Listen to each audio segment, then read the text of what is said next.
I'm sure I have had tics before the fall of 2015. The fall of 2015 is when I had a name for them. There have been a lot of things that I now have a name for that I didn't in the past. I do distinctly remember what I would now call a panic attack happening, and then it sparked what I would now call my tics. Back then, that was mostly pounding on my desk.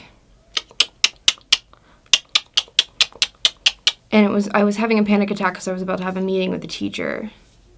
Which honestly, I meet with my teachers all the time. This shouldn't have been a source of panic for me, but anxiety doesn't really care whether or not something should or should not be panic worthy.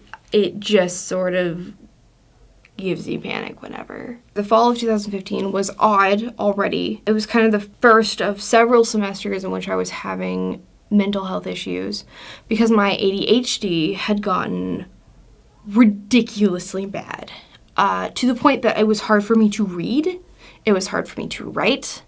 I couldn't get more than a couple of words down on a piece of paper or, read even a sentence or two before I would get distracted or unable to retain information or able to retain my focus enough to do the task of reading or writing, which as an English major, it's not really a good thing. I was suddenly not performing in school very well anymore, and I needed that medication again. The insurance companies don't care if you were diagnosed with ADHD as a child. I had to be re-diagnosed with ADHD at the age of 19, 20.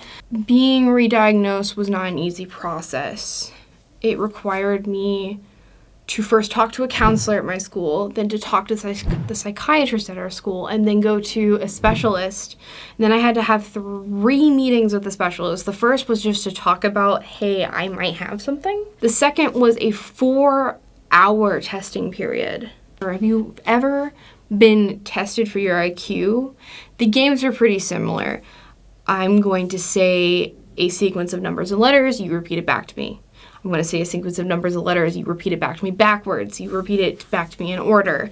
Just stuff like that. 4 hours. It wasn't fun. There's about 2 weeks between each appointment, and then I had to have an appointment just to go over my diagnosis. And now I have my diagnosis, I have to go back to my psychiatrist, get a medicine prescribed, and then I had to go to the pharmacy. I had to wait another week for my medication to be approved by my insurance, and then was able to take my medication, and luckily the medication I was put on is not one that needs to build up in my system.